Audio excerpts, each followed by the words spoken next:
Hi everyone and welcome to my show. I'm your host Ferdinand and today we're going to talk about the postal service.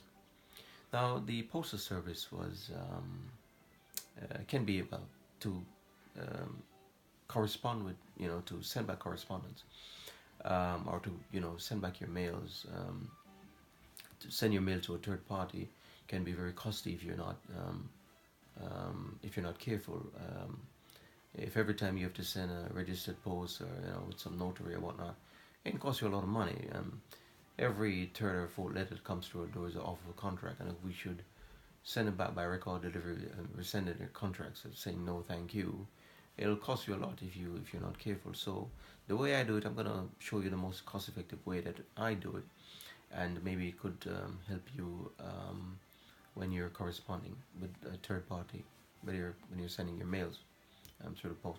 Now, before I go into that, show you how I do it, let me give you a bit of background here on the postal service. Now, it was established largely for the correspondence of kings and their subjects, the colonies. You get letters back, correspondence back and forth between kingdoms and people. Okay, now it was largely for the kings and queens, the rulers of the realm, the chiefs and so on. Now I'm talking back in the 1500s, year 1516, around about that time. Now in the year 1516, somewhere around about there, King Henry the Seventh, Henry the Seventh, I believe, he established the master of the post in that era, which evolved into the Postmaster General over time. And of course, in 16, follow on from that, in 1635, somewhere about there, Charles I established the first postal service and made it available to the people, so the people have access to this postal service in somewhere around the year 1635. Now, of course, at that time, the way it was structured, the recipient had to pay for the post, for the mail that was delivered, to them, and so you can imagine the shock and horror maybe Granny got when she received her mail and she had to pay some, I don't know, quarter or whatever at that time, which perhaps would amount to maybe £2 or £3 today.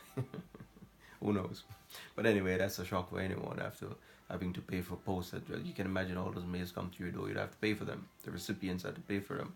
The shock and horror would be on everybody's face. But anyway, thank God, it's changed. And in 1654, Oliver Cromwell, of course, granted the first monopoly in the mail delivery service, which came to the postal service, which we come to know today as I believe evolved into what became the Royal Mail today. Okay, so that's a little bit of background there. The recipients had to pay for it back in them days, and and all that in the 1500, 1600, all the way to today. It's changed a little since. Still delivered by hand, pretty much. We dropped the horse and carried the mules and all that, but it's pretty much still delivered by hand to your door. Now, that's the background to this. Now, a little more background. Back in the back in the early and late 1500s. Now, you can imagine. We all been there.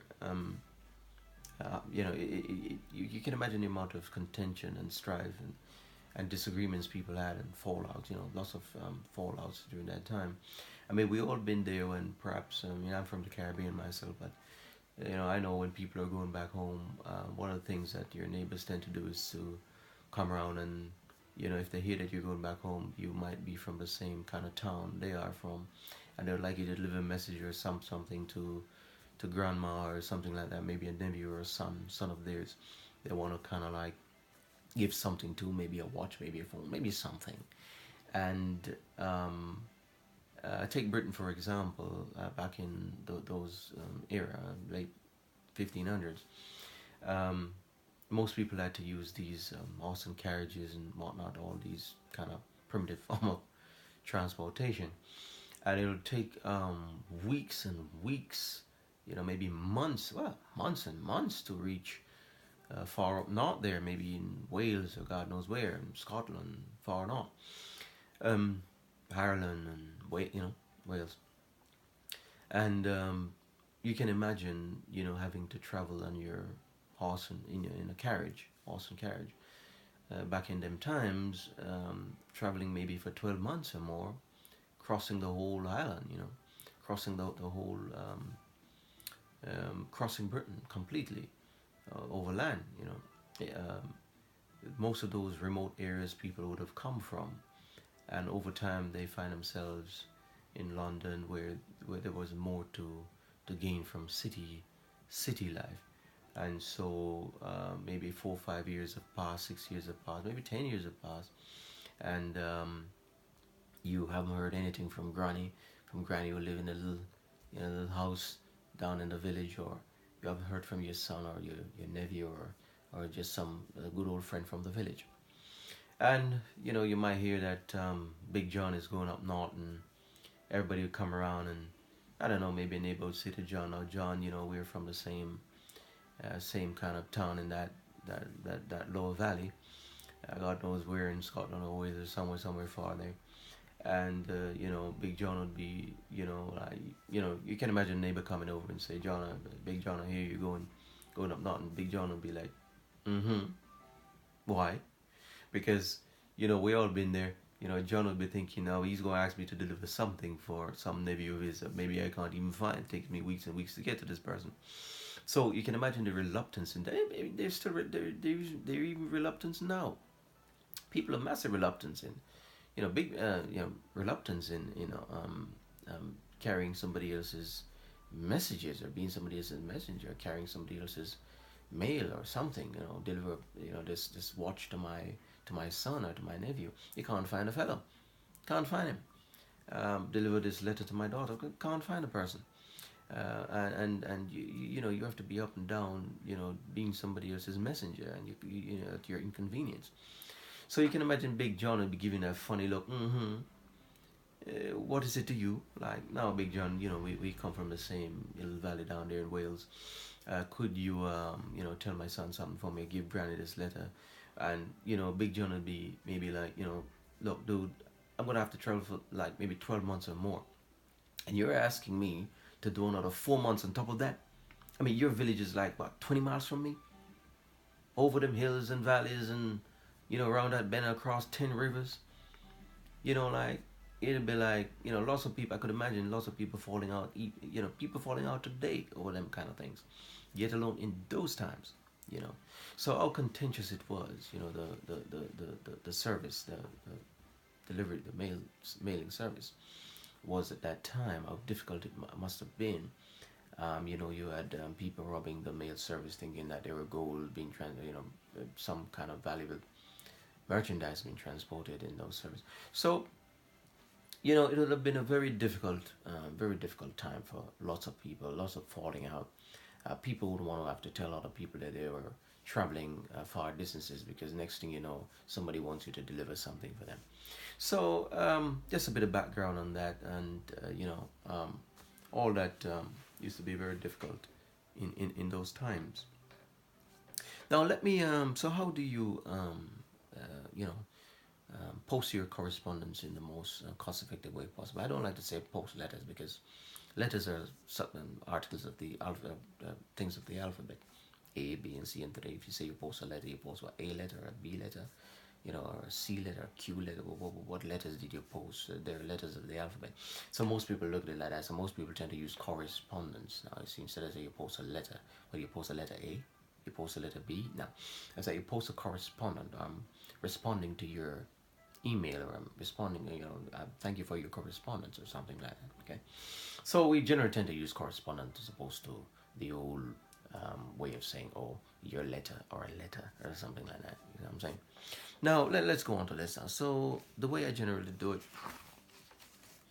I get a piece of paper, like an A3, I don't know, some printer paper you got, some thick A3 and 300 GMS grade thick paper A3 you may have there, and I would cut it down the middle, um, something like that. Cut it down the middle just for the sake of showing you here. I'll cut it down the middle. I'll tape up either ends of it, you know, the loose ends, the ends that are open, and of course, voila, you get your little here, just an envelope there, just like that. Okay, just an envelope, just like that. Okay, so there we go. The most cheapest and most cost-effective way of doing it. So you get something like this, and you can fold this.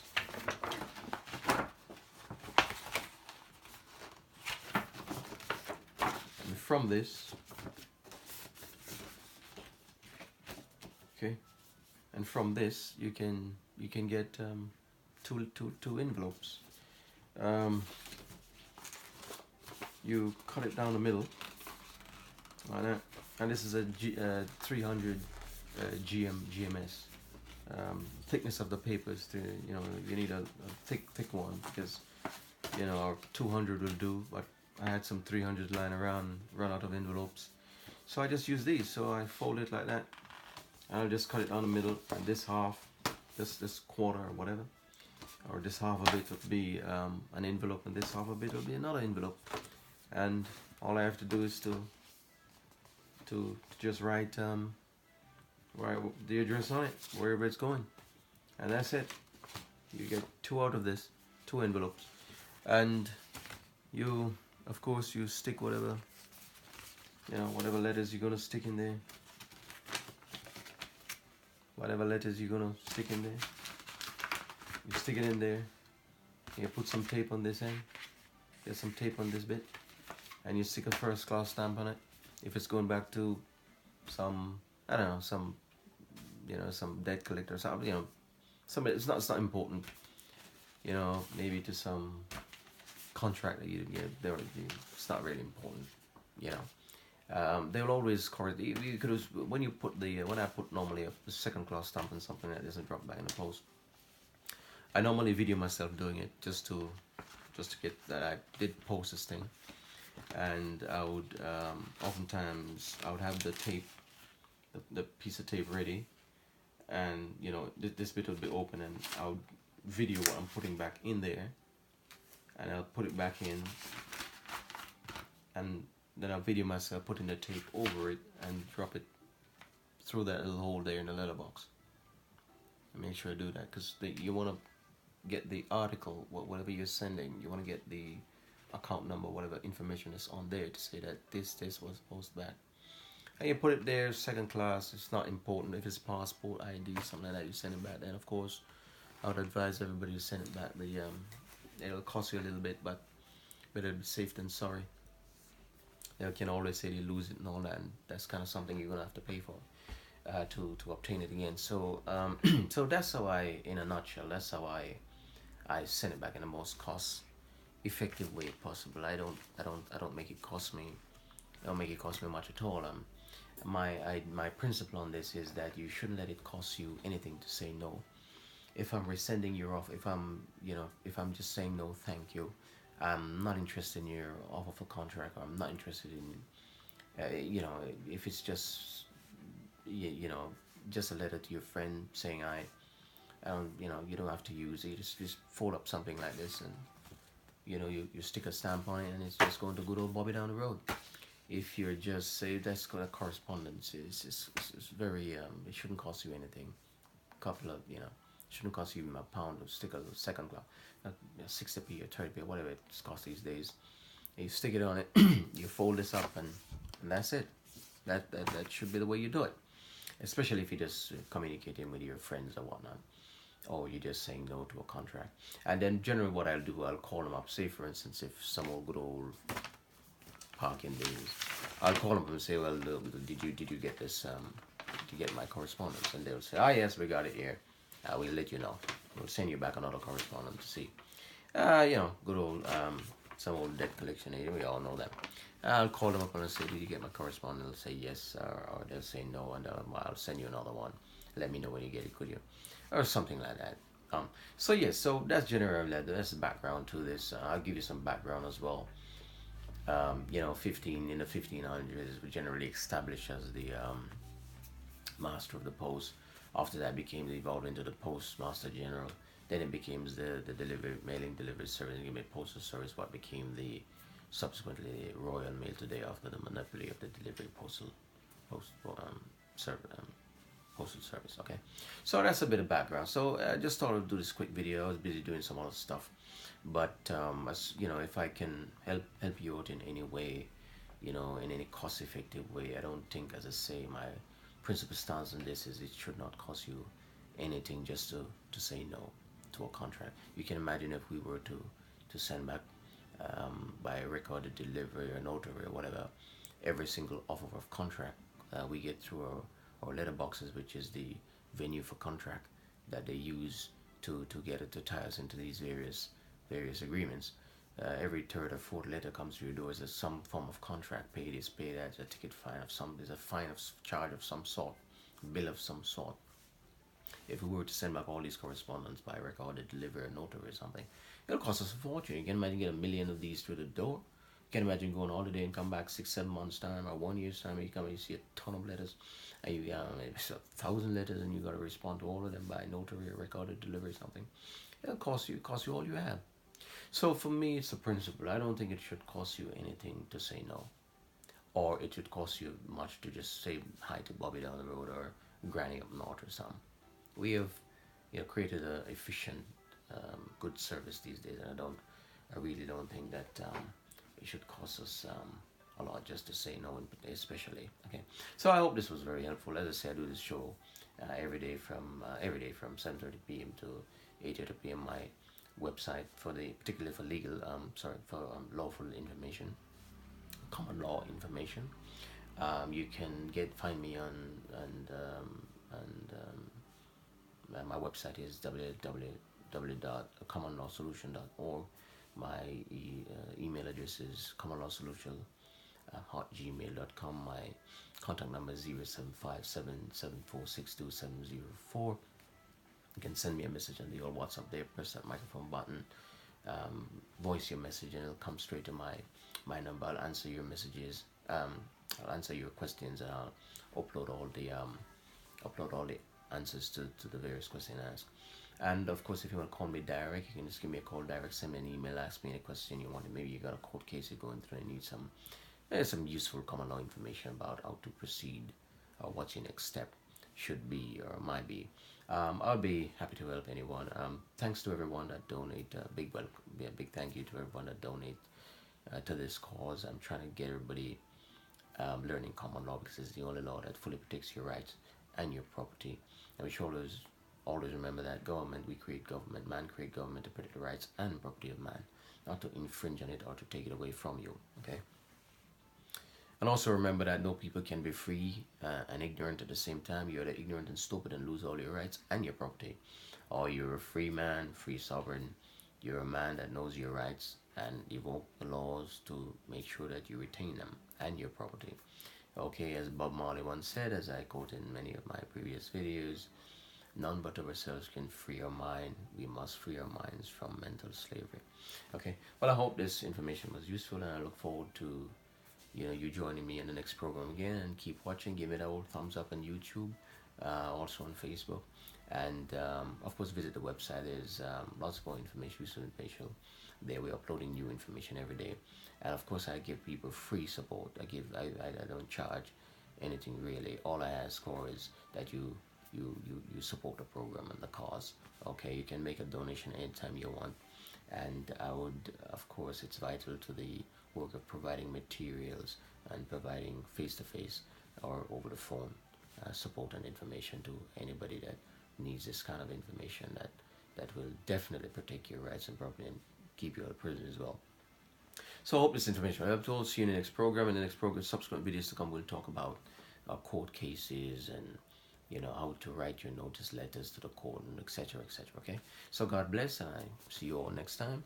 And as I say, I haven't got the whole system set up yet, but I'm working on it, and pretty soon everything will be all a bit more professionally down where I don't have to reach across for the camera.